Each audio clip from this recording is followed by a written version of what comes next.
Bom dia, tarde, noite ou madrugada, a hora que for. Eu sou Stamato, autor da saga A Era do Abismo e anfitrião da iniciativa Mochileiros do Multiverso, que une e fortalece autores e autoras nacionais através de dicas de escrita criativa e mercado editorial. Hoje eu estou com a Andra de Andrade para falarmos sobre inspirações para a escrita, da onde vem e para onde vão nossas inspirações. Então, boas-vindas, Andra! Oi! Eu sou a Andra, eu escrevo, eu tento escrever. E é isso. A Andra também tem canal no YouTube, também tem perfil em redes sociais, né? Eu para te encontrar desde sempre, para eu te encontrar no YouTube, eu digito Andra Star Wars, que aí são os vídeos que você fez de fácil. Melhor forma de me encontrar, tem mais de 20 vídeos sobre Star Wars no canal, de livros de Star Wars, né? Agora uma especialista em Star Wars. Certo. Não só Star Wars também, você falou muito do Spor também, você chegou a falar de Witcher também. Tem bastante conteúdo. Teve uma live do Spor que eu assisti, e quando acabou a live apareceu sua cara nas sugestões de vídeos, né? Eu ia que nada, né? Eu tava assistindo essa live, eu tava lá. Acho que eu te vi comentando na live. Eu vi você, eu vi também outra parceira minha, a fugiu agora exatamente quem era a parceira. Mas eu tinha uma outra parceira minha também fez uma pergunta lá na. Foi quando ele lançou, né? O Santo Guerreiro. Foi, e você tá terminando na pré-venda, né? Sim. E você tá terminando de escrever o seu livro agora, tá? Nesse processo de revisão. Como já se sentindo? Eu tô nervosa. Eu tô muito melhor do que eu tava quando a gente teve a live no meu canal. Tô muito mais segura, mas ainda tô com frio na barriga. Eu já, como eu disse, eu já não quero mais mudar o mundo. Eu não quero que meu livro entre pra história. Eu quero que as pessoas leiam e se divirtam, tenham um bom momento lendo aquele livro. Esse é meu pensamento hoje, quando eu revisando ele, ajustando ele, e fico olhando às vezes pra ele, só namorando ele, porque às vezes eu fico só tipo, ai, eu que escrevi isso. Falta pouco. Tem título? Falta subtítulo. Porque o título... Então a série, a saga... Deixar o título? Qual que é o título, por enquanto? É o nome do mundo. Que é? Ateca. Ateca. Excelente. Então, só o Ateca não é suficiente. Eu preciso de alguma coisa para as pessoas saberem o que é o Ateca, né? Então falta... Ser consistente. Quando eu tive muita dificuldade para criar o primeiro título. É difícil. É uma coisa assim, até que eu conheço com os autores que pensam que escrever é uma arte. E, na verdade, o ofício de escrever tem vários sub-ofícios. Então, criar personagem é uma arte em si. Escrever cenário é uma arte por si próprio. Escrever cenas, escrever ação é outra arte. E título é outra arte à parte. Que a gente vai ficando bom. É difícil, né? Mas vai ficando bom. Já vi muitos livros que, sinceramente, eu acho que ficaram com títulos péssimos, né? E, sinceramente, quando eu registrei meu primeiro livro na Biblioteca Nacional, o título também era péssimo. Quando eu registrei. Não era A Era do Abismo, não era nada disso. E, felizmente, tiveram pessoas que me deram cascudo, né? De cara, pensa melhor nisso daí. Tá merda, né? Não as palavras, foram gentis, mas tá merda. E aí eu cheguei no título sentando e até eu tenho um amigo que falou, cara, bota A Era do Abismo no final. Só que eu senti que eu precisava de um subtítulo, sabe? Então ele falou, cara, Star Wars, quando lançou, era Star Wars. Aí depois que botaram Uma Nova Esperança. Só que não assim, não quero. Eu quero já ter um subtítulo. E foi um processo de sentar e trabalhar. E olha, criar título para conto, para capítulo e para livro, às vezes leva o esforço que é você escrever um capítulo inteiro. E eu não quero que seja, tipo, o retorno do rei, sabe? Tipo... eu não quero contar. Eu tenho que explicar. Não quero título que tem história. Exatamente. Eu tenho que contar sobre o que é história, mas não posso dar spoiler, então... talvez o caminho seja algo subjetivo. Algo mais, né, nesse campo das ideias. O que também é difícil. Tô pensando na capa, né? Tô trabalhando na capa agora, então... Também não é fácil. Alguém vai fazer Sozinha? Como é que vai ser isso? Não vou fazer sozinha. Já tá já vendo isso já. Já. E como é que tá se sentindo? Dá uma emoção, né? Ver ganhando vida. Assim, é muita ideia, é muita coisa junta, é muita coisa pra todos esses anos pensando, pra resumir numa capa. É tanta opção que tem, tantas formas diferentes de fazer. A mesma ideia, eu quero ela bem limpa, eu quero ela bem clean, eu quero ela, né? Mas mesmo assim tem muita possibilidade. Então é muito difícil tomar essas decisões, assim. O que eu decidi, sei lá, paleta de cores. A única coisa que eu decidi até agora, sabe? Já é uma coisa. Eu queria uma paleta quente no meu primeiro livro, isso eu tinha em mente. Mas eu criei 3 pastas diferentes, com ideias diferentes. E uma ideia que eu tive era tipo um título com um logo grandão, né? Teve de inspiração, uma pegada meio Final Fantasy, meio Skyrim, que o Elder Scrolls tem, né? Tem o Elder Scrolls e um logo grandão, né? Era uma das ideias. A outra era das armas dos heróis, né? E a espada, o escudo, as cartas da Rosa, né? Botar assim só as armas deles. E a outra eram personagens. E aí no meu caso, eu conversei com um ilustrador e ele fez o que ele achou que era melhor. E aí virou. Acabou que hoje em dia eu não consigo mais ver a Era do Abismo sem ser desse jeito, né? Sem ser o elenco, né? Na capa, ficando bem complicado. Mas isso é um processo. E isso é curioso, né? Porque nunca é como a gente imaginava que ia ser. A capa do segundo já é bem diferente, né? Ela já é bem mais...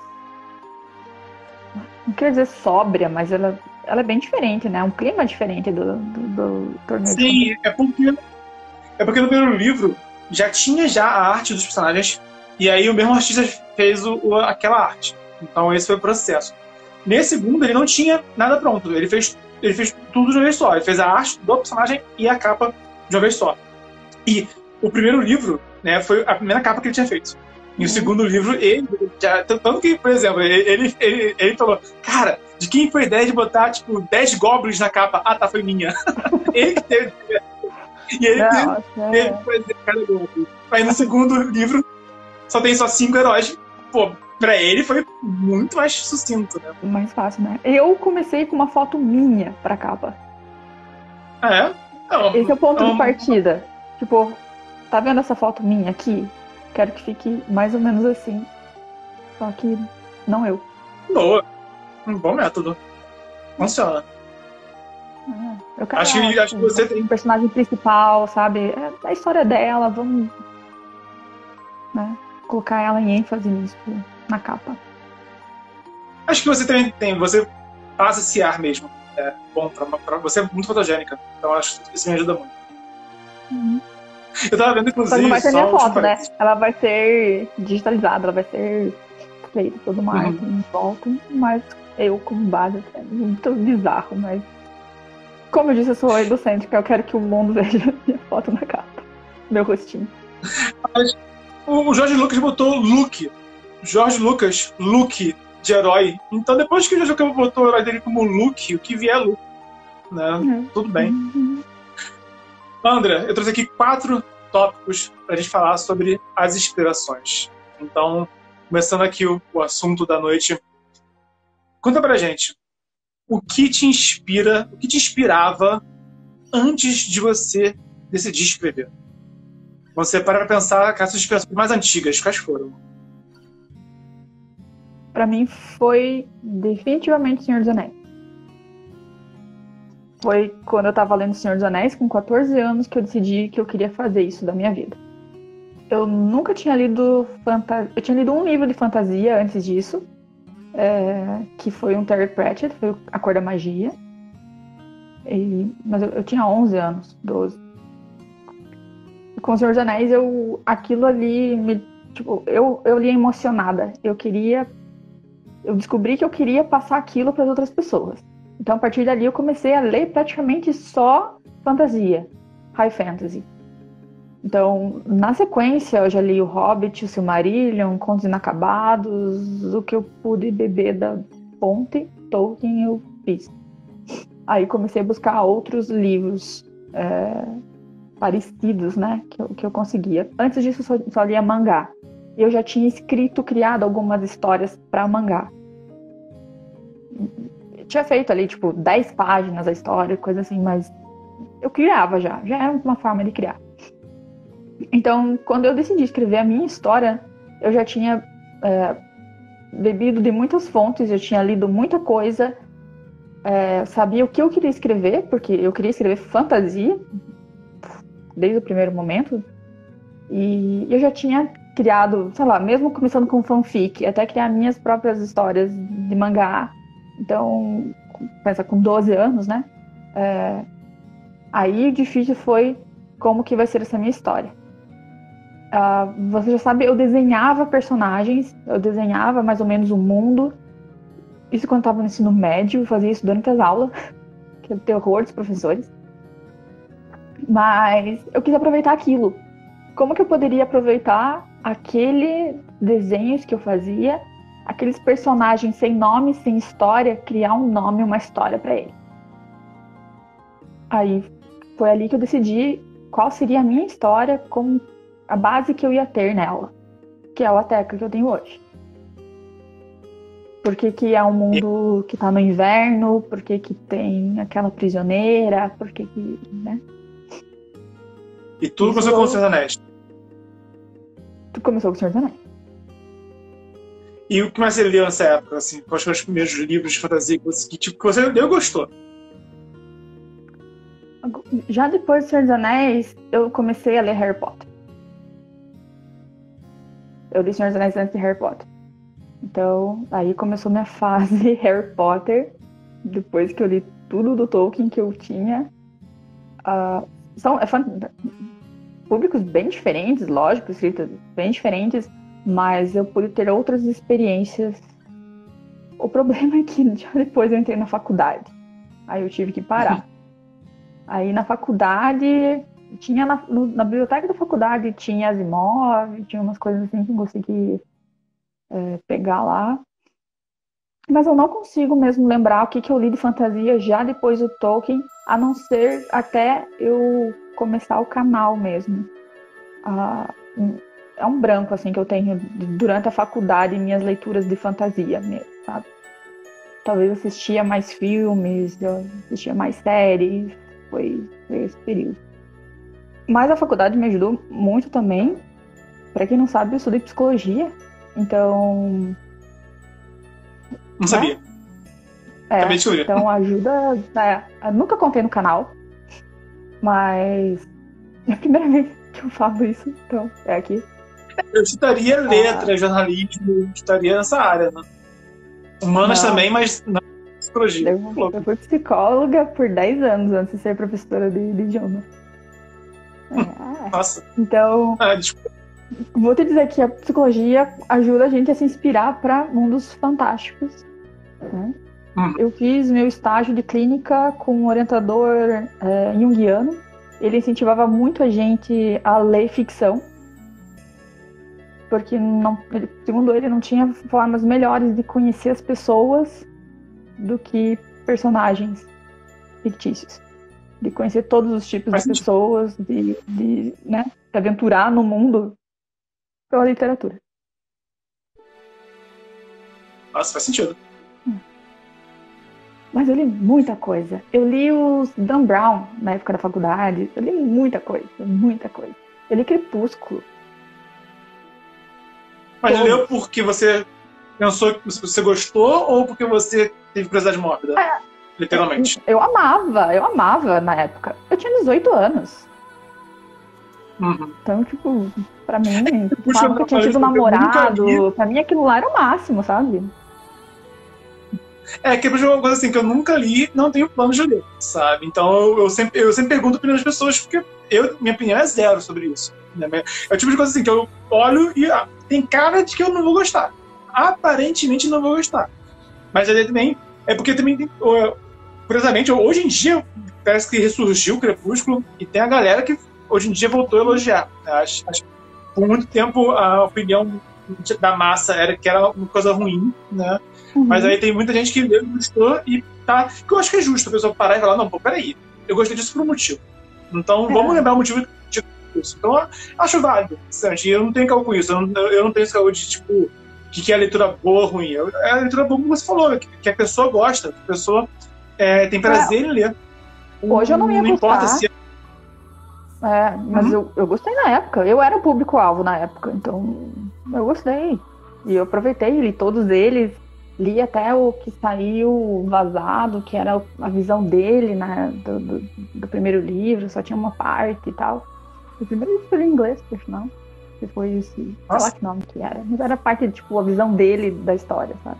Acho que já existe esse livro agora. Mas... Sim. Então, eu li muita coisa.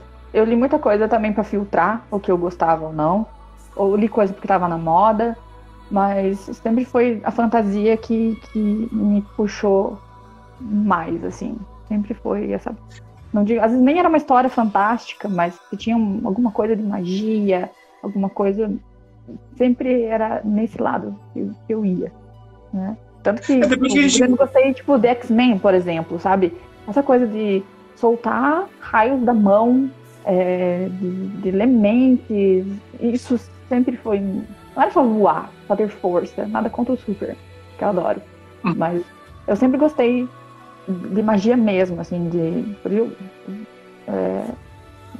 tava falando essa semana das diferenças de Silmarillion para o Senhor dos Anéis. O Senhor dos Anéis é a magia é bem sutil, coisa assim. Então, eu gosto do Silmarillion porque não. Tem feitiço, tem monstro mesmo, tem toda coisa mágica dos elfos, tá ali. E eu sempre gostei mais dessa parte. Eu quero ver pessoas sair voando, jogando raios pelas mãos e essas coisas assim, sabe? A gente passa por essa fase, né? A gente passa pela fase de ler um monte de coisa e começar a entender melhor o que a gente gosta mais, que a gente inspira mais a gente. Eu tive uma época que eu estava muito influenciado pelo Martin, porque eu adorei a minha temporada, adorei o primeiro livro, né? Isso, e a gente acaba absorvendo igual esponja, né? Mas aí eu parei e falei, cara, é isso que eu quero escrever, sabe? Também. Então, hoje em dia, tanto como leitor, como escritor, né? A gente vai se conhecendo. E é uma coisa muito louca isso, né? É uma coisa que você, como psicólogo, deve entender isso bem melhor. Acho que a grande maioria não compreende, né? Existe um eterno processo de se conhecer, de autoconhecimento, que é importantíssimo para tudo na vida, né? E está escrito muito para a gente conhecer. Tipo, você é uma pessoa que usa mais a palavra rebuscada ou a simples. Você é uma pessoa mais high fantasy ou low fantasy. Você é uma pessoa, de repente, que é fantasia com terror, ou fantasia com sci-fi, ou fantasia só fantasia. Isso é de cada um, sabe? E é um processo de autoconhecimento importante. Sim. E quando você... Assim, eu caí ainda com o meu livro num tipo de literatura que eu não gostava quando eu tava mais ativa no canal. Que era aquele fantasia young adult, com a menininha. E é justamente isso que eu escrevo hoje. E é divertido. Eu só tento fugir das coisas que eu não gostei na época, né? Dos erros ali que eu achei nos livros. Mas eu já te falei isso, tipo, também tive minha fase Martin. Meu TCC foi isso, com psicanálise, analisando o primeiro livro, porque era o que tinha na época só. Mas assim, não combina comigo, sabe? Essa agressividade, não vai ter estupro no meu livro, não vai ter essas coisas, tipo, eu não sou assim. Eu não vou escrever 200 cavaleiros pra você aprender o nome deles, mas que eu nunca mais vou utilizar, é só pra te confundir. Não quero fazer um toletão desse tamanho só pra encher linguiça. Tipo, tô mais sucinta hoje. E por mais que a gente admire, mesma coisa o Tolkien, que foi quem me colocou nessa, eu não quero escrever igual ele. Minha história é diferente. Foi ele que me inspirou a escrever. Foi dessa fonte que eu bebi por muitos anos. Mas eu não quero fazer um Senhor dos Anéis. Eu acho que ninguém vai fazer um Senhor dos Anéis, muito menos o primeiro livro. Mas não é a minha intenção. Ele é algo muito mais complexo. É realmente uma viagem aquilo. Eu demorei 1 mês para ler cada livro do Senhor dos Anéis. Mais 1 mês para ler Silmarillion. Eu não quero isso, eu quero um livro ali, que a pessoa leia numa semana, mesmo para se divertir, e não precise ler com um caderninho do lado para conseguir acompanhar a história. Porque, sei lá, Fingolfin agora não se chama mais Fingolfin, nós mudamos de nome. Agora eu vou chamar ele de sei lá o que. Isso é terrível, né? Tipo, ter uma coisa que eu até acho válido você, sei lá, tem 3, 10 nomes para um personagem, mas, pô, escolhe um e usa esse um, né? Não fica horas usando um, horas usando o outro, né? Tipo, Gandalf ali, é Mithrandir em outro lugar, ele chamou ele só de Mithrandir ali naquele lugar.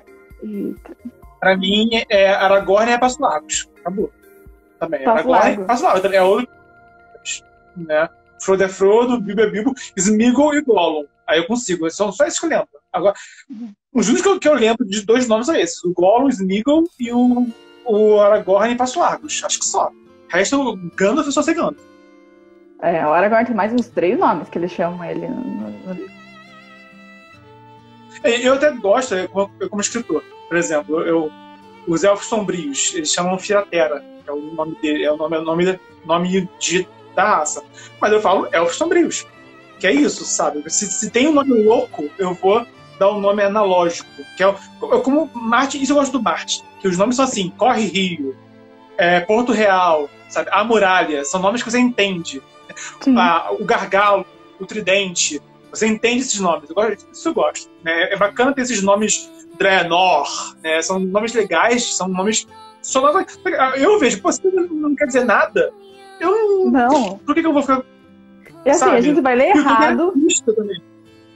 Tipo, quando eu li Musashi, eu falo Musashi porque eu não falava Musashi na hora que eu comprei Musashi, mas eu falo Musashi. É Musashi que você conhecia? É Musashi que fala. Nossa, o primeiro vídeo que eu fiz sobre Musashi, tipo, foi campeão de comentários, porque você fala errado, porque não sei o que. Porque todo mundo fala Facebook, né? Instagram. Então eu não posso falar Musashi, né? Paris, não Paris. New York. Porque você fala Nike. Tipo, eu falo Nike. Só. Até porque se eu for pra eu cobrar a pronúncia certa de marca, vocês não vão me falar nem Colgate. Já era. Então, cara, Musashi, nome em japonês com 12 letras, eu dava um apelido genérico pra aquela pessoa. Eu lia só as 3 primeiras letras e era isso, sabe? Tipo, não dá. Justo. E quando você decidiu ser escritora, o que te inspirou? O que você escolheu como inspiração naquele momento? Eu tive um processo bem estranho. Eu não sei se alguém já fez isso. Eu não tinha internet em casa na época, então não tinha contato com outros autores, não sabia a história de outros livros. Você acredita que eu tinha essa ideia do mundo no gelo, né? Que era o inverno contínuo. Eu tinha essa prisioneira que eu desenhava, que era uma, sei lá, ela controlava a natureza. Essas ideias eu tinha e elas permanecem até hoje. Eu peguei uma enciclopédia de mitologias. Irado. Sim. É do... E eu comecei Marcelo a folhear Weber? aquele livro. Eu não faço ideia o que era. Isso faz 15 anos. Então eu fui folheando aquilo e... Nem era meu o livro. Era da minha vizinha. E eu peguei e fui vendo, tipo, seres mágicos que existiam, quais eram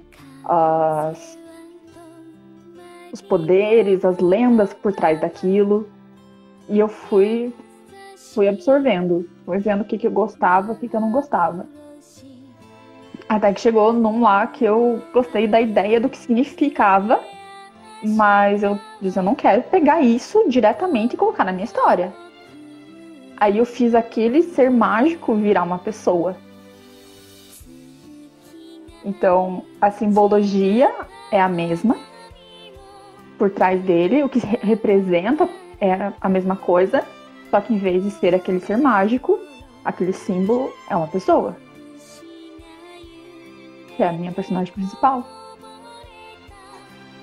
Aí sabia que eu queria que tivesse na história o super vilão, né? Eu queria o vilão clássico, aquele vilão, eu queria que ele já tivesse no poder, não é um vilão que eles têm que derrotar porque quer conquistar o mundo. É um mundo já conquistado por esse vilão, já tá na mão dele, nas mãos dele. E como é que eu vou criar esse vilão? Quais são as regras pro grande vilão de fantasia? Eu tinha um livro O Mundo Mágico de Harry Potter, eu ainda tenho esse livro.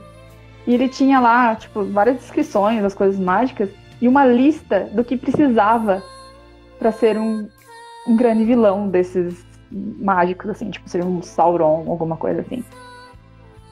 E eu gostei daquilo, sabe? Tentei aí adaptar pra minha história também.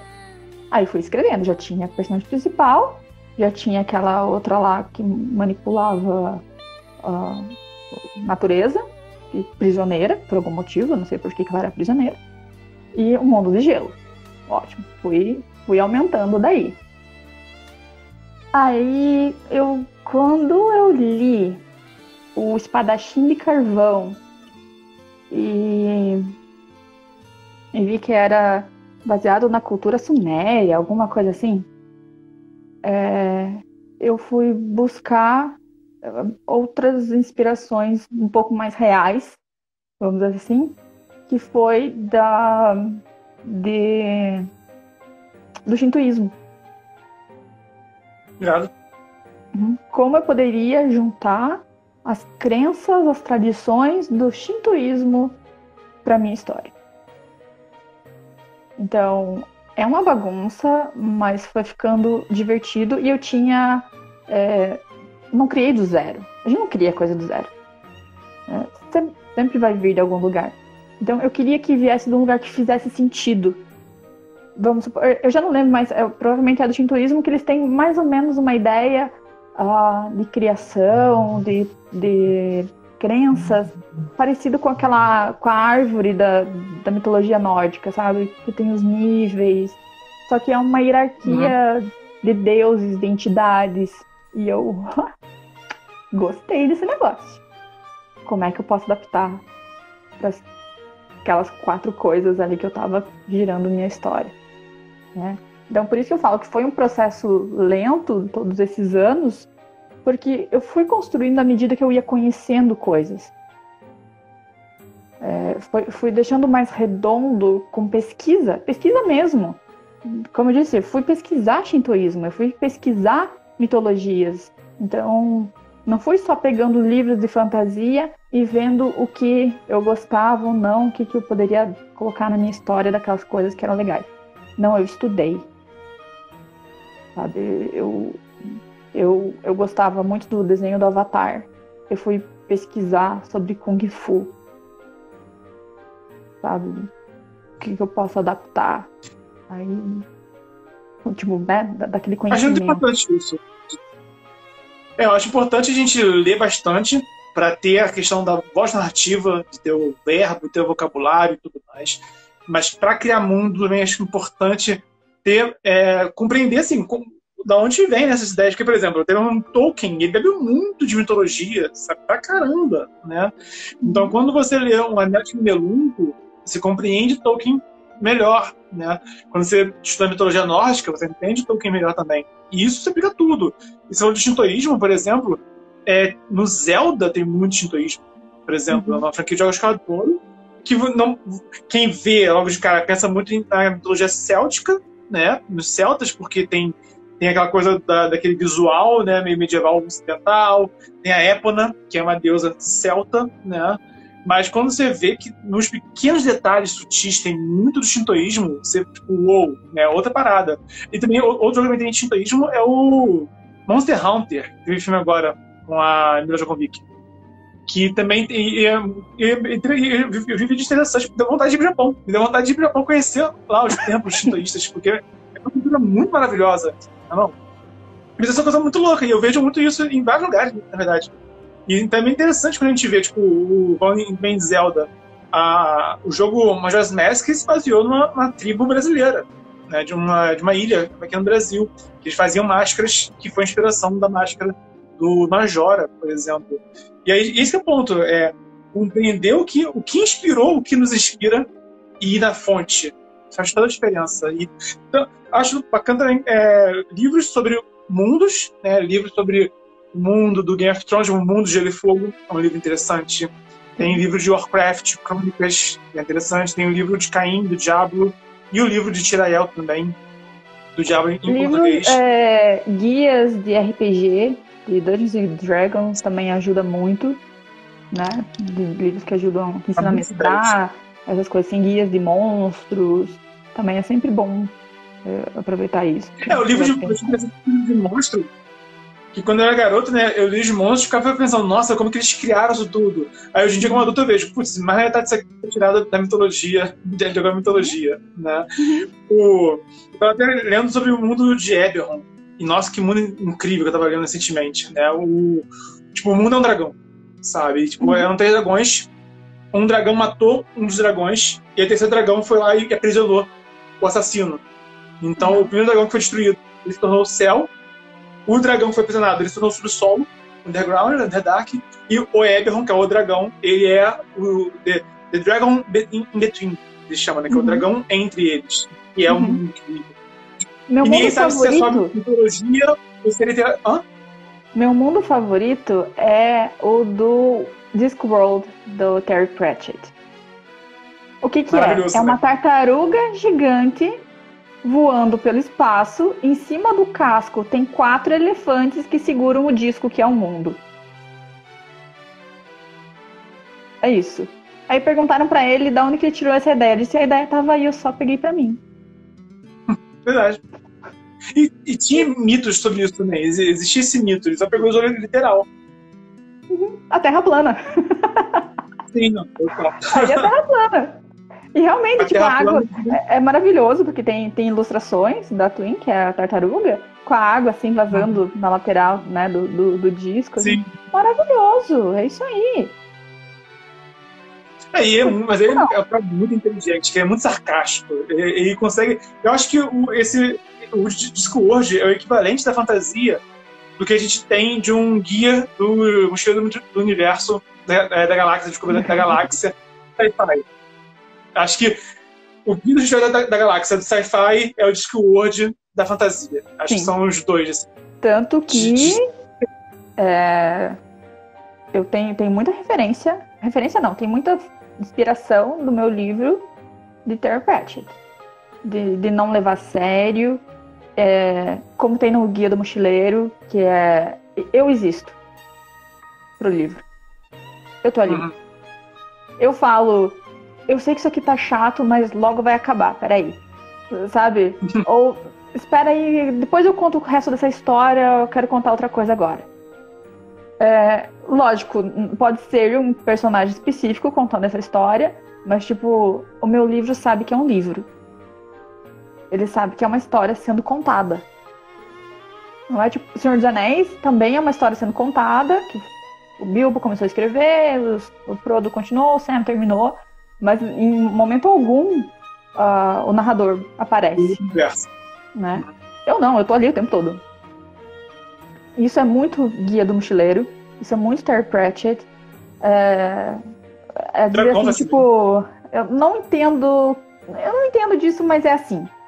Sabe, eu não sei como é que isso aconteceu, eu só sei que foi assim. Uma coisa meio, sabe? Alto da Compadecida. Eu só sei que foi assim. Mas e quando que entrou o Discworld? Ele tá lá na sua origem, tá lá na raiz, ou ele veio depois? Discworld foi a primeira coisa que eu li na minha vida. O primeiro livro que eu li na minha vida que não foi livro da biblioteca da escola. Ou Sherlock Holmes do meu pai. Então, o livro que eu falei que eu li antes do Senhor dos Anéis, que eu tinha uns 12 anos, foi A Cor da Magia. Que é o livro 1 do Discworld. Porque eu comprava mangá, eu comprava muito mangá da Conrad, sei lá como é que fala, e era da Conrad, então tinha muita propaganda dele ali. Então o dia que eu achei na banca esse livro, eu comprei, porque era da editora, e eu queria ver como era ler alguma coisa que não fosse mangá. Se eu conseguia imaginar aquelas coisas na minha cabeça sem estar nos quadradinhos ali dos desenhos, porque eu lia muito mangá. Eu lia todos os que saíam da JBC e da Conrad, na época. Era uma época que tinha Cavaleiro Zodíaco, Dragon Ball, Sakura, tinha Guerreiras Mágicas de Heart, tinha Samurai X. Yakuza, né? E Yu Hakusho também tinha. Então, 2001 foi um maravilhoso. Né? Uhum. Você tem ainda? Oi? Tem a coleção? A coleção tem? Você tem ainda? Tenho, muitos eu tenho. Vou passar. Tenho sim. O único completo que eu tenho, eu acho que é Dragon Ball. Mas os outros eu tenho sim. Aí comprei alguns depois.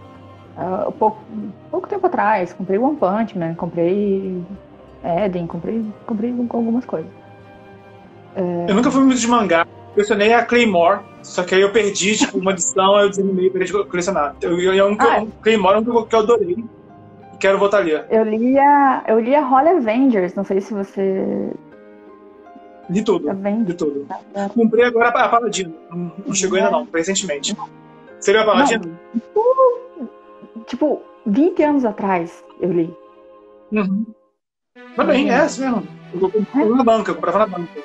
Eu comecei a comprar, tava 5, 6, aí eu comprei, depois eu consegui, eu tive tudo. As 42 edições eu tive. Bons tempos. Mas você viu a Paladina? Não. É novo. É recente. Agora? É uma... Holy Avenger Paladina. Não sei exatamente qual é a relação do Holy Avenger Paladina com o clássico, mas é do Cassaro e da Wano também. E é a primeira história que se passa no Tormenta nos tempos atuais, né, do universo. Né, que eles atualizaram, né, a cronologia. A primeira história que se passou, né, antes de qualquer aventura de tudo, foi essa da Paladina. Comprei e tá pra chegar aí, deve chegar semana que vem. Ai, que legal. Me conta daí. Daí eu compro.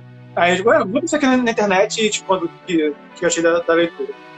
E hoje em dia, Andra, o que te inspira para escrever hoje? A Andra já adulta, a Andra com o livro já concluído e revisando, o que te inspira hoje? Não quero ser snob, dizer que hoje, se eu quiser escrever qualquer coisa, é só eu abrir a página ali e sai, né? Decidi escrever hoje, vai sair alguma coisa, né? Mas vai depender do que eu quero naquele momento. Vamos supor, eu já falei, vou citar nomes mesmo, tipo Brandon Sanderson. Eu quero entender melhor como descreve pessoas jogando magia nas outras, sair voando. É dali que eu vou. Eu tenho certeza que é dali que eu vou tirar. Então, me inspira muito. É a coisa assim, tipo, que eu tô lendo, tô destacando coisa, já tô pensando em cenas do meu livro, páginas, capítulos, como que eu posso mudar, como que eu posso reescrever. É automático, assim. O Brandon Sanderson, na hora, assim, é meu gatilho, sabe? E as pessoas acharem estranho, não é que a gente copia, né?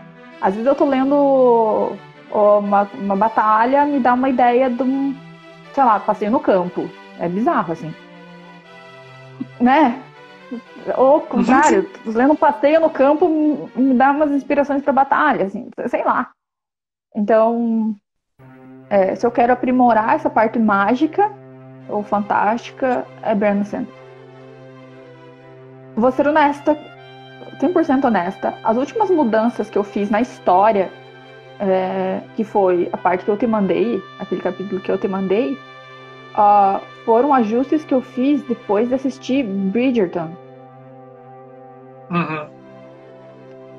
Não tem nada a ver, meu livro não é um romancezinho, mas me deu várias ideias de como eu poderia ajustar a minha história, de como eu poderia melhorar alguns diálogos, e eu passei semanas ali arrumando o livro com base no que eu tinha visto em Bridgerton. Na série mesmo, não é nem o livro.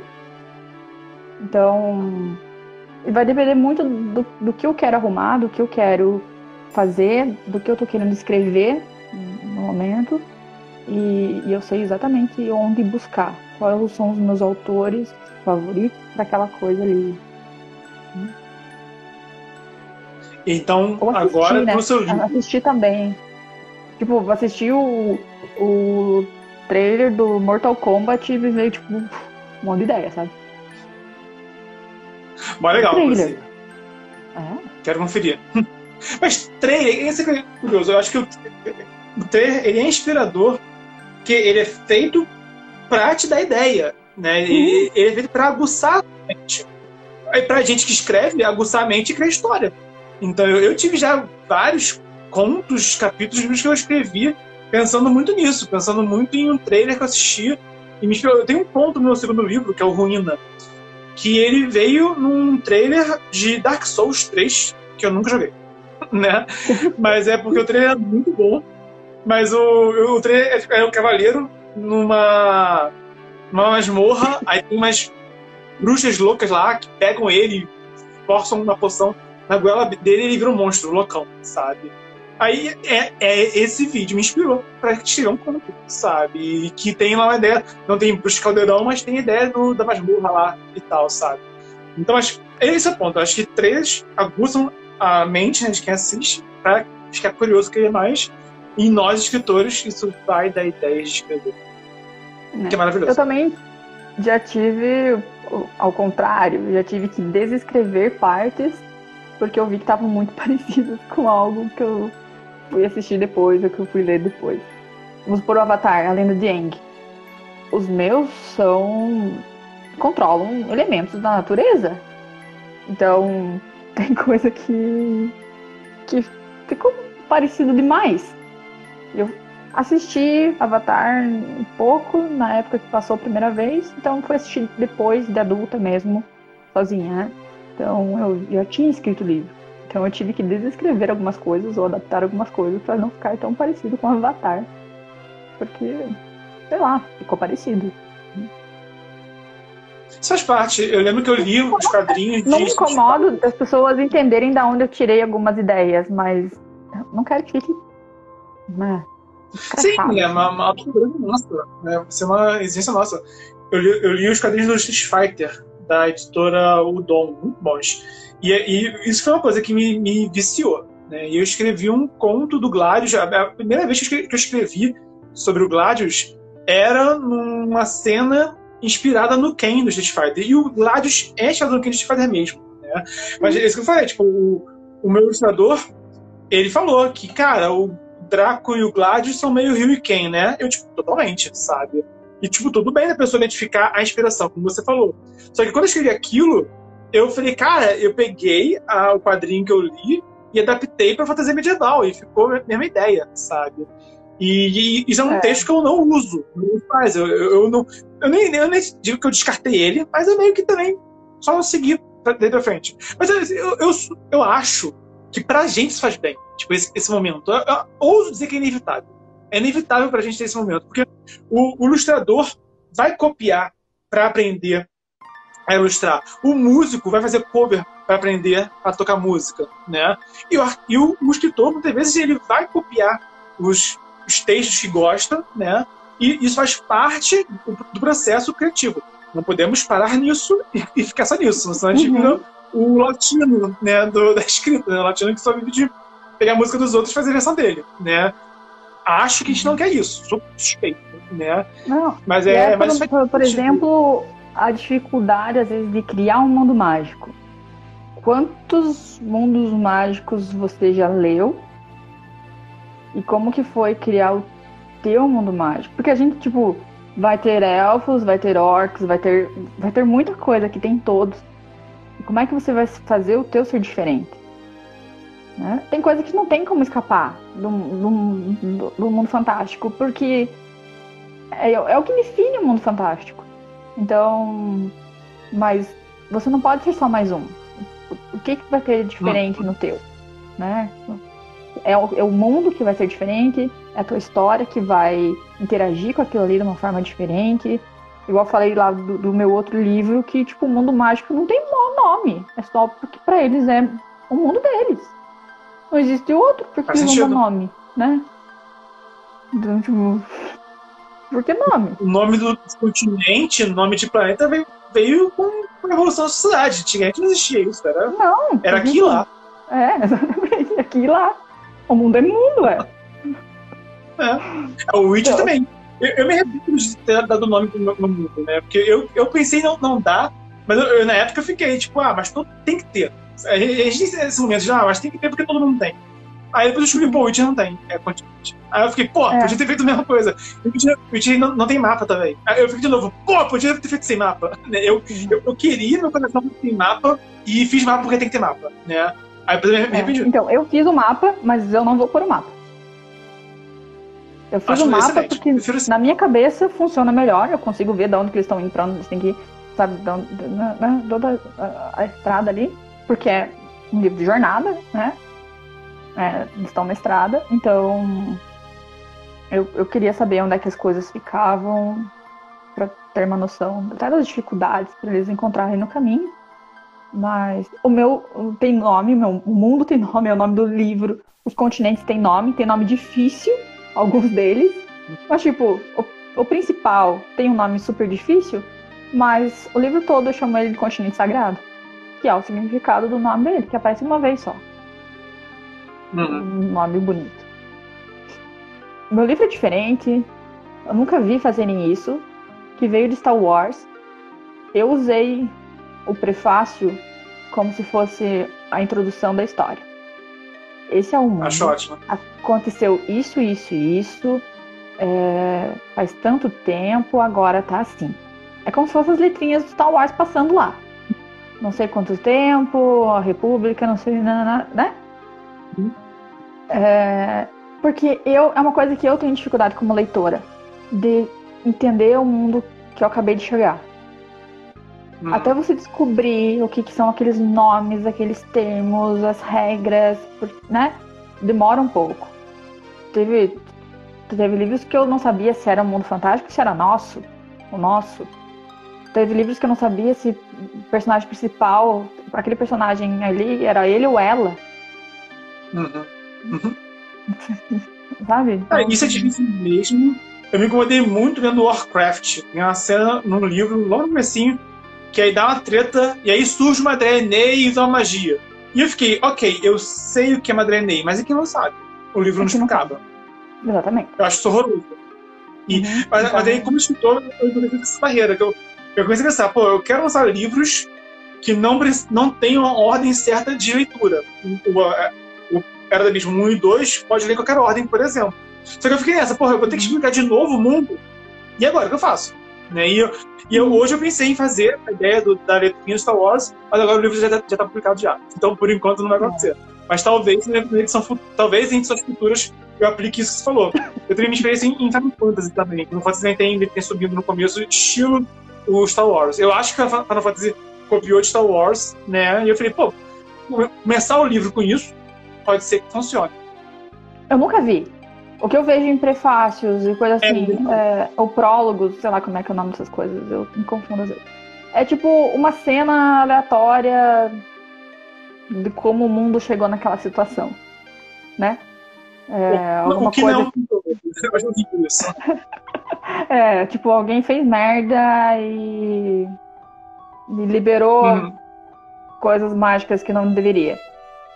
É a introdução do Power Rangers, né? Que era o astronauta abrindo a tampa da rede repulsa. Aí sai a rede repulsa da Lua. Pronto, esse é o plot, né? É isso aí, Então, não, tipo, como isso? Quem que é essa pessoa? Quanto tempo faz isso daquilo ali que tá acontecendo? Já o prequel que eu tenho da minha história, eu fiz essa introdução dentro da história que ocupa o primeiro parágrafo.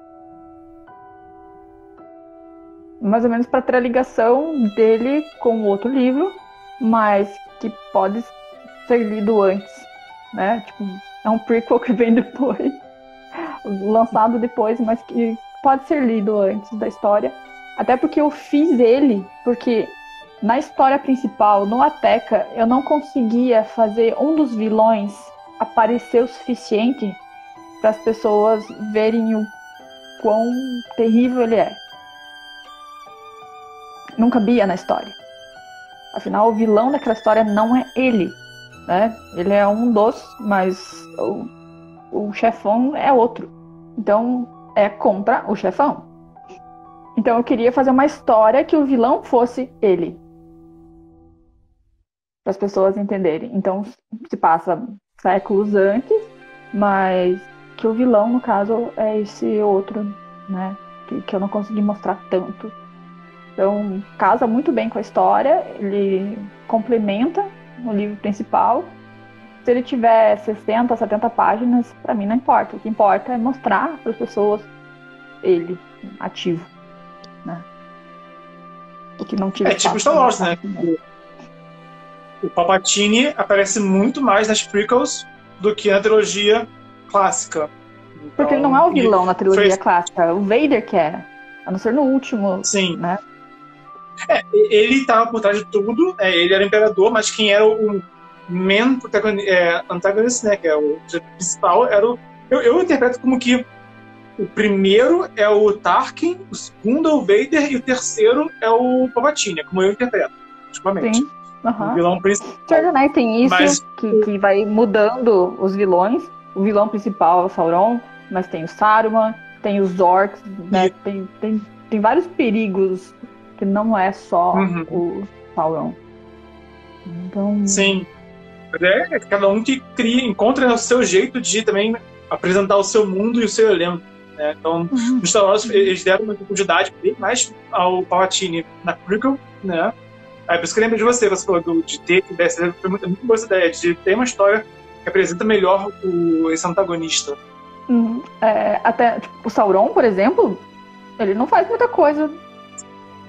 Senhor dos Anéis. Ele é uma história. Ele é o fantasma do passado, aquele vilão que existia e que está prestes a surgir de novo, está recuperando suas forças. Mas não é ele comandando ali, né? Tem os Nazgûl, tem um monte de coisa. O bruxo, o Saruman são personagens, né? O Sauron, ele é personagem mesmo. A gente só sabe a cara dele por causa do filme, né? Porque se dependesse do livro, não tinha nem cara. O que é interessante, né? Porque o Sauron, ele é essa ideia. Ele não é um personagem. Isso é uma coisa que o livro tinha de bom, que o filme tem dificuldade de reproduzir, né? Tem essa necessidade do filme de dar cara pra tudo. Né? Mas é interessante no livro também. Mas eu até acho melhor algumas coisas no filme, porque no livro nem sempre você entende aquele perigo. Porque você acompanha a maior parte daquilo através dos hobbits, e os hobbits nem sabem quem é ele. Eles vão aprendendo com o tempo, né, os perigos reais que tem naquilo. O que já é diferente do Silmarillion, como eu disse. O Silmarillion tem o vilão, que é super ativo e tá lá, e aparece né? E tá lá, e faz merdinha, e é perdoado. E você fica, por que perdoa esse cara? Vai dar merda, ele vai lá pra merda de novo. Todo mundo sabe que ele tá aprontando, vocês estão deixando, né? Assim. Não só ele, né? Tem o Morgoth e tem também aquela aranha, que eu esqueci o nome dela. É bem interessante. Que acaba sendo pouco. Eu queria ver mais daquela aranha, era mó legal. Eles tramavam juntos no começo, né? Sim, é a mãe da Laracna, né? Ela tava, acho que ela tava ligada a Silmarillion, né? Desse Silmarils, que ela devora tudo. Mas aí mas o próprio Morgoth tem uma coisa com ela também. Uma boa solução, né? Tem dois vilões muito fortes. E agora? Bota um pro outro. Quem sobreviver, a gente encara depois. Verdade. Vamos lidar com o problema primeiro, depois a gente vê o outro. Mas é uma tática clássica. Geralmente quem vai ser o vilão, né? Botar os heróis uns contra os outros. Né? Isso aí tem tática de vilão. Mas os heróis vão usar essa tática também. Faz todo sentido. Até porque...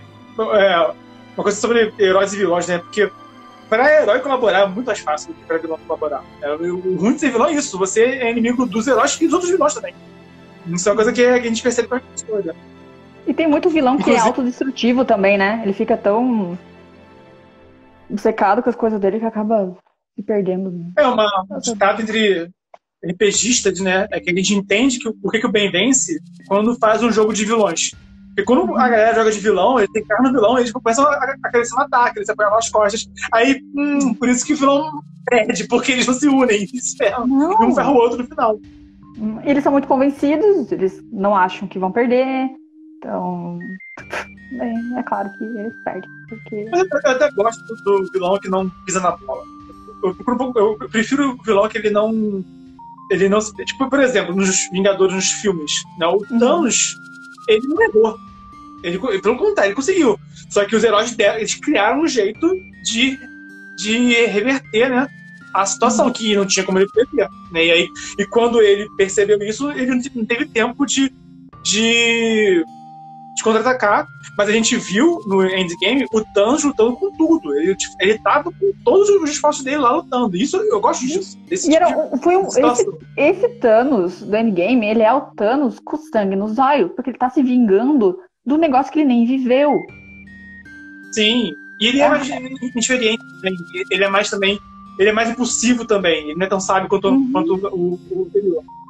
Porque ele tá lutando contra. No primeiro ali, ele sabe quem é todo mundo, tá tudo planejado e tal. Mas no segundo, não. No segundo, ele tá porra louca. Ele tá. Tipo. Mas faz sentido, né? Que me matou aí. Isso faz sentido porque no Guerra Infinita é ele executando o plano que ele se deu todo o trabalho, que é a vida dele. Ele dedicou a vida dele para aquele plano e ele conseguiu vencer porque ele executou passo a passo do jeito certo. Mas antes disso, tipo, peraí, o plano dele era pegar a Joia do Infinito. E agora elas estão todas num lugar só. Vou pra lá agora! E qualquer um faria isso, pô. Tipo, os seus sonhos, seu objetivo. Endgame, ele é tipo. Ele tinha acabado de ter de bolar o plano, né? Tipo, o plano deu certo. E ele tava lidando com algo imprevisível. No Guerra Infinita, nada que aconteceu foi fora do que ele previu que aconteceu. Tudo que aconteceu, ele tava meio preparado para enfrentar, sabe? Tipo, ele sabia que ele ia ter que enfrentar gente poderosa no caminho. Só que ele tava pronto pra isso. Né? No segundo, ele não tava pronto pra porra nenhuma. Então ele nem sabia o que ele tava enfrentando. Eu gosto disso. Eu não gosto tanto assim quando o vilão é imbatível, invencível, mas ele pisa na bola. Depende. Eu prefiro quando o próprio herói usa isso. Tipo, quando o Batman induz o Coringa ao erro, saca? Quando o Batman induz o Shadow ao erro. Eu gosto disso. Que aí sim, é o herói usando a fraqueza, a fraqueza contra o vilão. Agora, quando é o vilão aqui, se tropecei. Né? Aí eu não gosto, não. Essa foi o pensar no final do meu livro. Foi muito difícil. Foi realmente a última coisa que eu pensei. Porque eu teria que derrotar o mal encarnado, né? O Sauron depois com um anel na mão, né?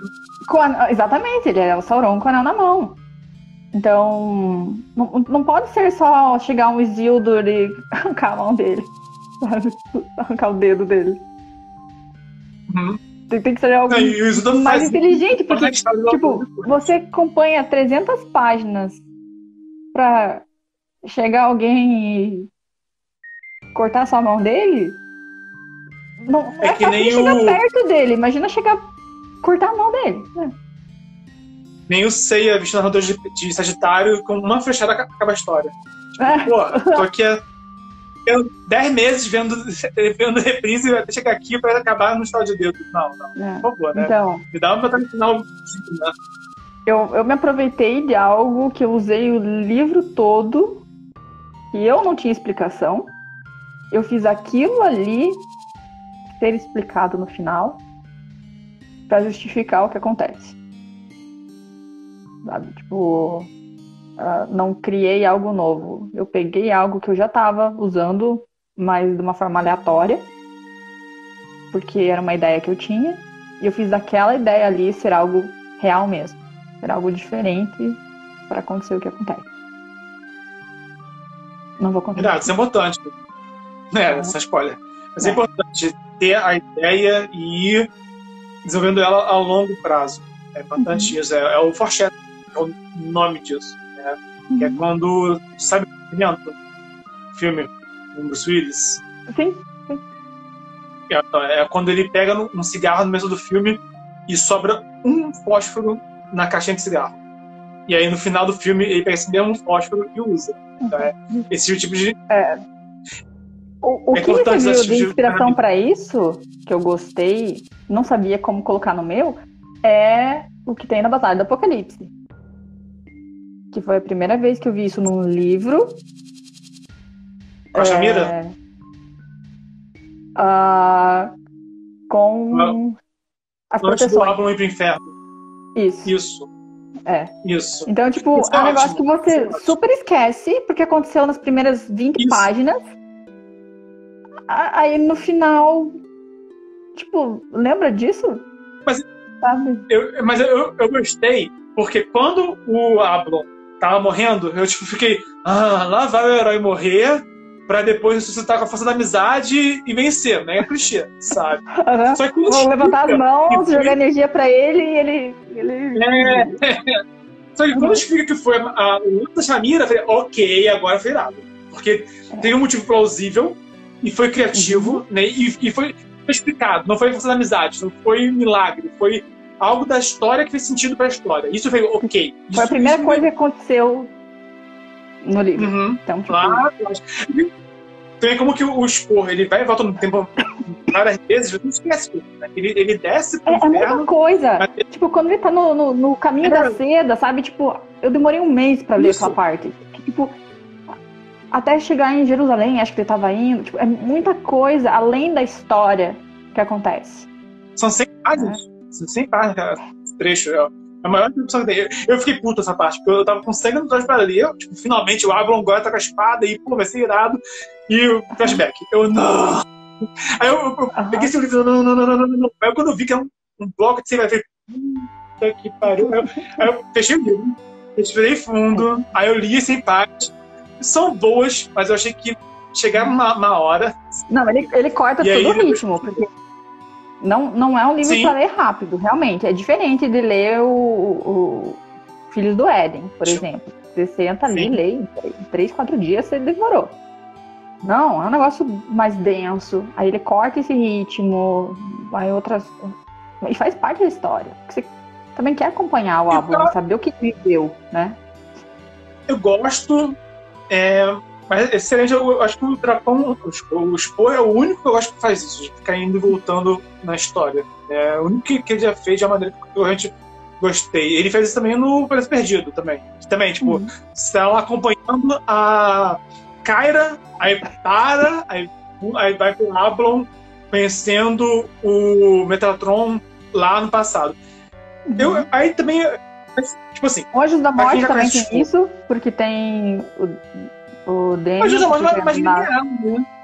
Porque, tipo, vai pra ele na guerra, aí você vai conhecendo... mas eu acho diferente, porque no Anjos da Morte, você tem o Daniel e tem a Kyra em momentos diferentes, só que ambos são lineares. É um ponto inicial que segue para os dois, só que intercalando, né? Na real, o livro do Daniel, né? Cá entre nós. A Kyra podia facilmente não ter. Mas o que eu mais gosto do Spor é o Herdeiro de Atlântida, que não tem isso, né? Aí tem no deck do Daniel, que eu acho que podia ser um spin-off. Eu preferiria que fosse um livro à parte do Daniel, Antes da Morte. E aí tem isso também no terceiro também, Paraíso Perdido, que ele para tudo, vai pro Ablon. Só que, tipo assim, se você chegou no Paraíso Perdido, você já gosta do Spor. Quem não gosta do Spor nem chegou nele, né? Então já tá acostumado. Agora, que, assim, eu gosto muito do Spor, mas que eu fiquei com uma sensação de puta que pariu quando ele foi pra Rota da Seda, eu fiquei, sinceramente.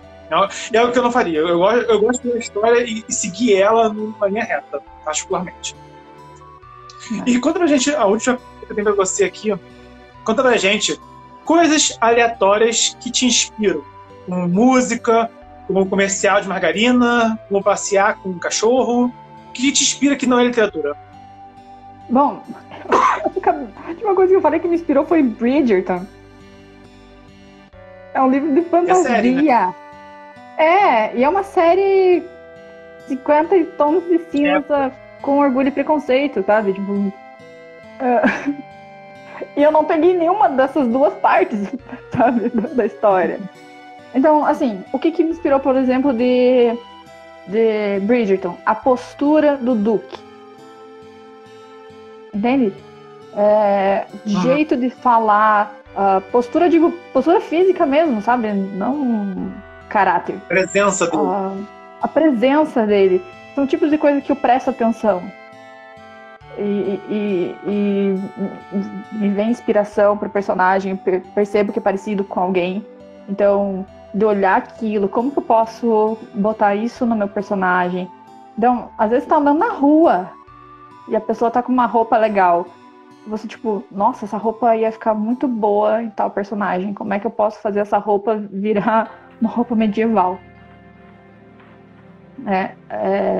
Jogos, sei lá, histórias que me contam, tudo vira munição, vamos dizer assim, para um escritor, né? É só você saber ler aquilo, interpretar aquilo e como utilizar na tua obra. Pode ser, tipo, às vezes eu tô num momento difícil da minha vida, eu posso usar isso também. Como que eu vou usar? Vou aproveitar e colocar um momento bad vibe também ali, ou vou fazer eles se superarem alguma coisa, simulando minha superação. Então tem muito disso, né? Eu lembro quando eu comecei a escrever, a personagem principal tinha problemas respiratórios, porque eu tenho problemas respiratórios. Aí, à medida que eu fui amadurecendo a ideia, tipo, já não era uma fanfic minha no mundo mágico, sabe? Ela não precisa ser eu. Ela vai ter o jeito dela. Como que eu vou construir isso? Então, eu tive inspirações de Bridgerton, eu tive inspirações de Gossip Girl pra construir personagens, sabe? Eu tive inúmeras coisas que eu assisti, assim, e que eu não tenho vergonha de dizer que eu usei, que mexeram comigo e que eu utilizo isso pra escrever. Então, de música que eu escuto é sacanagem, porque, sei lá, você vai colocar um Rhapsody, vai colocar um Blind Guardian, a história já tá ali, né? São bandas que criam álbuns contando uma história. Mas, tipo, eu consigo me inspirar com Roxette. E às vezes é pra matar um personagem. Então... Mas qual parte do Gossip Girl te inspirou? Foi uma cena? Foi alguma personagem? Foi algum diálogo? Personagem. Aí, eu não posso contar mais, porque, como disse lá na outra live, meu livro, ele caminha para homenagear um livro que eu gosto muito.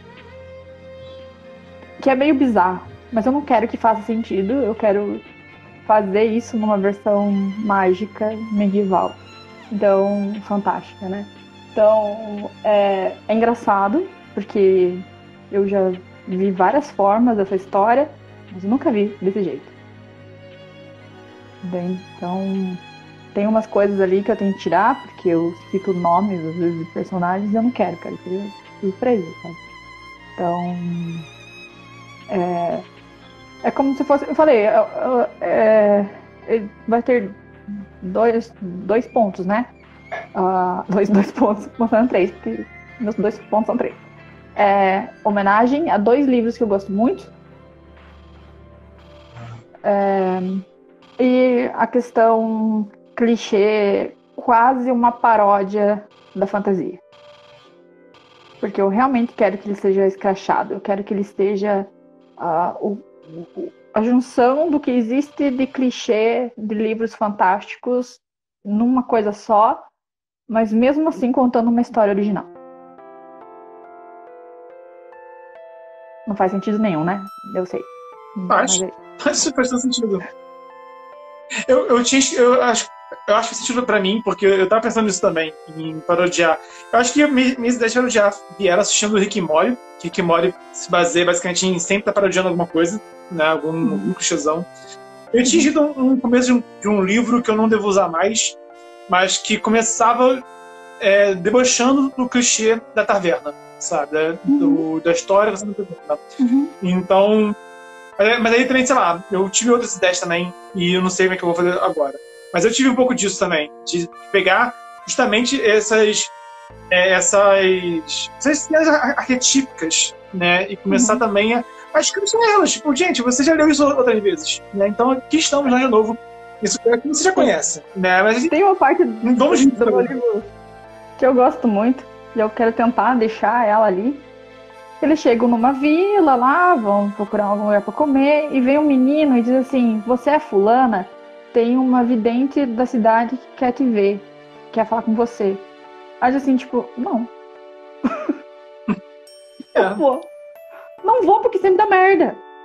Ela vai me falar alguma coisa que eu não vou entender, vou interpretar errado e vai acabar tendo o final que eu ia tentar evitar ter. Então, não quero saber. Ponto. Acho ótimo. E eles seguem a vida deles. Eu falo também, tipo, evite tabernas e coisa assim, porque dá ruim, sabe? Então, tipo, que alguém vai te oferecer alguma coisa, não vai dar certo. Vai ter um duelo amistoso que vai dar merda também. Também, aham. Tipo, toda vez a mesma história. Tem um personagem que é alcoólatra, então é difícil lidar com ele. No caso dela, tem uma cena muito boa que o herói, o inimigo do mundo, você viu? O inimigo do mundo. Não. Tem um pequeno spoiler, tá? Que ele é filho de prostituta, o herói. Então ele não sabe quem é o pai dele. E aí, na cena que eles estão com o oráculo, e o oráculo dá um monte de resposta no final. E o seu pai? Ele, você não quer saber quem não? Não, vai embora. É isso aí. Foda-se, meu pai, meu pai. E, de fato, que informação, sabe? Cadê? E aí ele vai embora. Devia até aqui sem ele, não vai fazer diferença. Mas e aí, acaba que, no final, essa cena é relevante, de maneira que me surpreendeu pra caralho, sabe? Mas a cena em si, tipo, eu acho importante isso, porque a gente se encara nessa situação. Eu tava no bar com os amigos, tem muito tempo já. E aí o meu amigo apontou uma menina que passou, né? E eu olhei. Né? Aí a menina que tava com a gente, amiga nossa, na mesa falou, gostosa, né? Aí meu amigo, você pergunta? Ela, não. Aí ficou, né? Mas aí depois ela falou, isso faz sentido, que ela falou, cara, se você tá se dando trabalho de me perguntar, se pode perguntar, já sei que é pergunta escrota, então por que eu vou te ouvir? Exatamente. Né? Aí eu falei, cara, é verdade, faz sentido só isso é algo que eu usaria no personagem. Tipo, você pergunta, não. Não. Caguei, porra. Já era. Eu adoro fazer isso. Tipo, porque, primeiro, assim, tipo, então por que você colocou essa parte? Não faz essa graça. Uhum. A vida é assim. Minha cara, eu sou assim, se eu quero essa pergunta, sei lá, chata, eu já olha, não me leva mal, aí eu pergunto. Mas eu já meto a pergunta. Que é pra. Vamos terminar a amizade depois da pergunta escrota, tá? Mas a pergunta escrota é essa. Porque chegar pra essa pergunta, que coisa inútil. É que nem se acordar pessoas que te acordei. Porra! Sabe? Não é óbvio que acordou. Sim, tá dormindo? Não, tem uma coisa assim também que. Tem uma coisa que em livro também não faz muito sentido, porque na vida real não é assim, a não ser que você esteja falando comigo, que é o textão do diálogo, né? Sim. Tipo, a pessoa explicando tudo. Aí eu falo assim, né? Tipo, eu escrevo assim: senta aí que eu tenho um negócio pra falar, vai demorar. O personagem. Aí vem o textão. Porque não existe isso na vida real, tipo, você escutando uma pessoa explicar tudo pra você, né? Talvez na sala de aula. Talvez num vídeo no YouTube. Mas não assim. E por que geralmente essas explicações são inúteis? Isso que foi uma das razões que eu fiz aquela introdução do livro. Porque o que acontece? Normalmente, os livros começam a explicar essas coisas em diálogos um pro outro. Aí eu fico pensando, por que você teve que perguntar isso se você mora nesse mundo e você sabe como funciona? É uma conversa que as pessoas não precisam ter.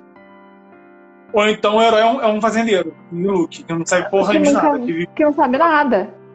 Exatamente. Então, tipo, teve um vídeo que eu lembro que eu fiz, que foi do Battle Royale. Tipo, todo ano pegam uma turma da 8ª série e fazem eles matar uns aos outros. Aí quando aquela turma da 8ª série é escolhida, eles ficam assim, tipo, por quê? Sabe? Tipo, cara, por que vocês? Não por que fazem isso. Vocês vivem com isso a vida toda. Vocês sabem o que vai acontecer. né? Então, não pode questionar, tipo, o que eles estão fazendo? Não, você sabe o que eles estão fazendo, eles sempre fizeram isso. Tem todo ano. Né? Porque estão fazendo com a nossa turma. Esse é o questionamento. Mas, tipo, não tem como questionar um negócio que tá acontecendo desde sempre. Sim, eu acho importante a gente ter isso, né? A gente ter essa crítica nossa, se olhar, tipo, porra, de novo isso, pra gente encontrar soluções. E o caminho é esse, caminho para encontrar soluções. Eu, por exemplo, eu acho o diálogo entre o Gandalf e o Bilbo, e o Frodo, quer dizer, o Frodo, sacal pra caramba, sabe? É bacana, pra mim é bacana de ler, porque eu já gosto dos Anéis, já tô revisitando já a minha memória afetiva, né? Mas, pô, um autor que hoje isso, né? Olha, no segundo capítulo vai ter alguém explicando toda a treta para o personagem. Eu acho a história do mundo. A não ser que o narrador então, consiga contar isso de maneira bem sutil ali no meio da história, mas é difícil também. Por exemplo, eu li recentemente o Pátria, do Salvatore, que é um mundo que é um livro que se passa em Forgotten Realms, é um mundo, né, alta fantasia, elfos, anões, gigantes, dragões. Só que o livro se passa em um reino e foda-se o resto. Então você não vê humano, você não vê anão, você vê um gnomo da profundeza, você vê um anão da profundeza, que não é a mesma coisa, sabe? Então o livro faz um trabalho excelente de apresentar aquele reino e é maravilhoso, né? E faz sentido. Você conhece o Drizzt nascendo. Você leu esse livro já? Não. Você vê o Drizzt nascendo e crescendo. Então faz sentido. Ele tá de fato aprendendo e crescendo. E foi maravilhoso isso pro leitor. Você acompanha o Drizzt, que é esse herói. E aí, o erro que acho de muito autor é querer também explicar coisas que não se aplicam para a história e são inúteis. Tipo, nesse caso, esse livro, e daí que tem deuses, e daí que tem outras dimensões, e daí que tem outros povos. Não, eles não aparecem, eles não são importantes para a história. Então não precisa. No meu caso, sabe? Até aparecer a personagem principal, não chega a ser flashback, porque tá acontecendo ao mesmo tempo, só que são partes no mundo mágico e partes na Terra, até a história se juntar. Então, eu tenho essa chance dela fazer perguntas pro mestre dela para aprender mais sobre aquele mundo que ela tem que ir. Entende? Então, ela tá treinando, porque ela tem que se preparar para chegar lá, chegar bem lá, chegar fodona. E então eu consigo pegar algumas coisas do mundo e explicar ali para ela, porque ela tá aprendendo. Entende? Porque ela viveu a vida toda na Terra e ela vai ter que ela tá aprendendo como funciona aquele mundo que ela tá indo, né? Então ela tá aprendendo a lutar, tá aprendendo a usar os poderes, ela tá, né? Então são perguntas normais. Eu adoro quando eles respondem assim, tipo, não sei. Por que o poder de não sei quem é tal? Tipo, não sei. Por que né? Por que a cor do céu é dessa cor? Mas, tipo, sei lá, se eu for pra sua cidade, ou você vier pro Rio, e aí, tipo, tem uma estátua. Esquece a estátua? Não sei. Não sei, exatamente. Não estátua de ninguém. Não, por que essa rua tem esse nome? Não sei, será que a pessoa morou ali? A pessoa que teve ideia também da rua? Tipo, não faz ideia que foi. A única rua aqui que eu sei quem foi meu bisavô, porque tem uma rua que tem o nome do meu bisavô. Só. A única rua que eu sei o significado. Só. Mas isso acontece muito, cara. E acho importante trazer isso pro mundo também, sabe? Esse toque de verossimilhança. Né? Nem de realidade, verossimilhança, porque, cara, realmente. Até mesmo quando tem algo contraditório. Pô, isso aqui tá contraditório? Sim, tá contraditório. É contraditório, Eu tenho ótimas explicações para isso durante o livro. Tem coisas assim que não tem como se explicar. Você quer que aquilo aconteça na história, tem que acontecer aquilo. Tipo, por que aquela espada tava no chão bem naquela hora? Tipo, eles nunca encontraram uma espada no chão. Foda-se, alguém deixou cair ali. Eu quero a espada ali agora. Sabe? Tipo, umas coisas assim. Por que vem agora? Por que o ratinho botão? Por que o ratinho passou no botão e liberou o Homem-Formiga? Homem-Formiga, exatamente. Ninguém. É. O Ratinho não foi depois, né? Só fez um post do Ratinho depois, que ele é um dos heróis da história, das contas. Sim, se fosse o Ratinho. Ah, mas bem ali ele ia passar sim, senão não ia existir a história. E às vezes nós temos histórias que são muito improváveis. E são legais, tipo, na nossa vida real. Teve uma vez, rapidamente aqui, tava com os amigos, né? E aí eu lembro, passa esse cigarro. O moleque pegou o maço de cigarro, botou o isqueiro dentro e tacou. Quando ele tacou, teve outro moleque que se assustou e deu um tapa no maço. E foi pela janela. E foi aquele momento de... Tipo, foi embora. Aí quando a gente conhecia, a gente ouviu lá de baixo. Graças a Deus! A gente morreu de rir. E pra alguém no mundo caiu do céu o maço de cigarro. Tá chovendo cigarro. Então, quer dizer, um momento mega aleatório, mega improvável, mas que gerou uma história interessante pra me assustar. É bacana que tem trazer esse tipo de surpresa também na história. Tem que ter. Não dá pra ter explicação a história toda. Você não consegue justificar tudo. Não consegue prever tudo que vai acontecer pra justificar antes. Vai ter coisa... E assim, se você tá muito preocupado com isso, você não vai ler ficção. Né? Muito menos uma coisa mágica. Porque se você, tipo, sei lá, eu questionava algumas coisas de Outlander. Mas bem agora que tá ali, fulano foi aparecer. Tipo, é viagem no tempo. E você tá questionando, o cara tá no mesmo bar que eles. É um livro sobre viagem no tempo. Sabe? Tipo, deixa... Depois disso, você pode fazer qualquer coisa. A mulher viajou no tempo porque ela encostou numa pedra. Sabe? Não é nem científico o negócio. É mágico mesmo. Uma coisa... Deus americanos, né? Acho que é a cena em que a deusa engole o cara pela buceta dela. Exatamente. O Neil Gaiman tá te falando o seguinte: olha, daqui pra frente eu faço o que eu quiser essa merda. Tudo é possível. Olha, na minha cabeça foi muito mais assustadora essa cena do que foi na série. Sim, muito tensa. A série fez até uma série que é sutil, né? Porque a série tem um jogo de câmera interessante lá do cara dela, grande, ele pequeno. Ela né? Eu não tinha daquela forma, como se fosse ele encolhendo ela crescendo. Eu não imaginei ela crescendo, eu imaginei o negócio dela crescendo e engolindo ele, assim, sabe? O negócio dela, um bom tempo. Mas então, tipo, depois que você lê isso, ele é lucro, cara. Então, eu acho importante. Todo livro tem que ter esse momento. O momento de, daqui pra frente é ladeira abaixo. Se você não quer ler, essa é a proposta. Se você não quer isso, vai outra coisa. Em off eu te conto como que eu explico muitas coisas no livro. Eu não quero contar agora, senão perde a graça se alguém aí for ler. Mas pra você eu conto. Quando você quiser mandar, eu vou ler na hora. Você manda um áudio de como é que é a minha frase favorita quando eu vou explicar as coisas. Nada. Andra, uma honra imensurável estar aqui com você. Imensurável todo esse trabalho, tudo que você já fez e faz pela literatura, pela comunidade literária no Brasil. Realmente, você é uma pessoa assim, que eu tenho uma admiração já de longa data por tudo que você fez e já faz. Estou ansioso para ler seu livro, que seja em breve. Né? Serei o primeiro a consumir, com certeza, vou estar lá.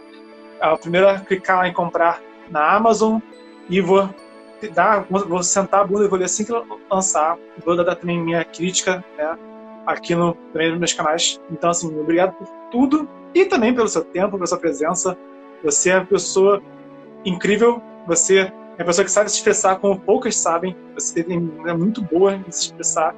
Li um trecho do seu livro, adorei, quero ler mais. Então, assim, eu só tenho a agradecer por tudo que você fez e faz pela literatura. Obrigado. Eu queria agradecer você, de novo, pelo espaço, por ter topado conversar comigo. Nossas conversas malucas. A gente estava falando muito mais do que deveria, do que estava na pauta. Nosso Conversa sempre tem duas perguntas, a gente fica 1h30 falando. Mas eu queria agradecer você principalmente por ter sido uma das primeiras pessoas que acreditaram em mim como escritora. Né? Tá lá no teu livro. E eu sei que você conversa com muitos autores, você tem contato com muitos autores, e eu não sou uma autora. Eu tô alguém que tá na batalha. E mesmo assim você me encara como alguém que uma profissional, vamos dizer assim, né? Alguém que tá no mesmo barco que você. Embora eu esteja só, sei lá, me divertindo escrevendo ali por enquanto. Então, obrigada por acreditar em mim. Fico infinitamente lisonjeado de ouvir isso de coração. E você é sim escritora. Eu acho que escritor quem escreve, né? Temos sim escritores publicados, escritores não publicados, temos escritores independentes, escritores, enfim, nós temos sim tipos de escritores. Mas eu acho que no fim das contas é que nem tudo na vida, né? Nós temos tipos de cachorros, são todos cachorros. Né? Temos tipos de pizza, tudo pizza, temos tipos de gente, temos tipos de escritores, né? Então é importante a gente estar realmente junto, unidos e fortalecidos, né? Todos nós, né? E você é uma inspiração para mim. Então, para mim é só espontâneo, né? A vida é troca, né? Aquela troca equivalente que a gente está... Tudo na vida é uma troca equivalente, né? Então, é uma honra imensurável estar aqui com você e ter todo esse contato profissional, né? E também informal também. É uma honra imensurável. Você é inspiradora. Fala seu arroba, para vocês te encontrarem na internet. Arroba an.andra.d. É difícil. Por que você fez esse Andra? Porque, por incrível que pareça, todas as outras formas com Andra já tinham sido pegas. Bota Andra Ática do seu livro. Né? Do livro. Porque eu queria ser só Andra, sabe? Tipo, a minha ideia, tanto na capa do livro, é colocar só a Andra como autora. Assim, então, Andra. Bota Andra e o livro. Eu queria ser, tipo, Madonna, sabe? Tipo, Cher. Eu quero chegar nesse nível, assim, Andra. Só. Pra mim você é Andra, não conheço nenhuma outra Andra. Então uma pessoa só consegue... Por que sobrenome? Pra que sobrenome se eu sou Andra? Eu queria que fosse só @Andra, mas já existe. Provavelmente uma cantora indiana. Eu boto Stamato às vezes só também, mas tem outros Stamatos. Tem a banda, Ramirez Stamato, inclusive. Então, tem o Bernardo Stamatais também. Eu sou da outra ponta assim também, me quebra também. Os Stamatais perguntam, cara, eu sei que esse cara... Eu adorava quando tinha o Felipe Andrioli e tem o Felipe Andrioli. Aí tinha no Twitter, que eu segui os dois, ó. Tinha o Felipe Andrioli e Andrioli Felipe. Tipo, super comum se chamar Felipe Andrioli, né? Uhum. Mas complica. Um jornalista e outro guitarrista, sei lá o que é. Que bom. Melhor assim, né? Ser a Andra ou Stamato do que ter outra Andra escritora, ter outro Stamato. Aí vai quebrar a gente. Tem que combinar de dar um sumiço nessa pessoa, de essa pessoa aí, porque não dá, não. Aí não tem gente que consegue aceitar. Não, eu tento todas as combinações com o meu nome, nunca dá certo. E antes começava com underline, era underline andra.d. Mas tipo, começar com underline também Dá. Bota Andra e o nome do livro. Vai por mim que vai dar certo. Vai dar bom. Já faz um jabá ali. Já tá junto já. Subliminar. Andra. Mentira. Fechado. Uma honra imensurável estar com você. A gente se fala. E para quem ouviu, uma honra também estar aqui conversando sobre literatura, estar escrevendo, estar lendo. Vamos continuar lendo, escrevendo, vamos continuar nos unindo e nos fortalecendo. Se você gostou do conteúdo, dá o like, se inscreve, ativa o sininho. Se conhece alguém que pode se interessar por esse conteúdo, compartilha na rede social. Lembrando que estamos no desafio 300 de escrita, é vídeo mercado editorial e escritiva quase todo dia. Então, a gente vai pelo multiverso. Valeu. André, um beijo. Beijo.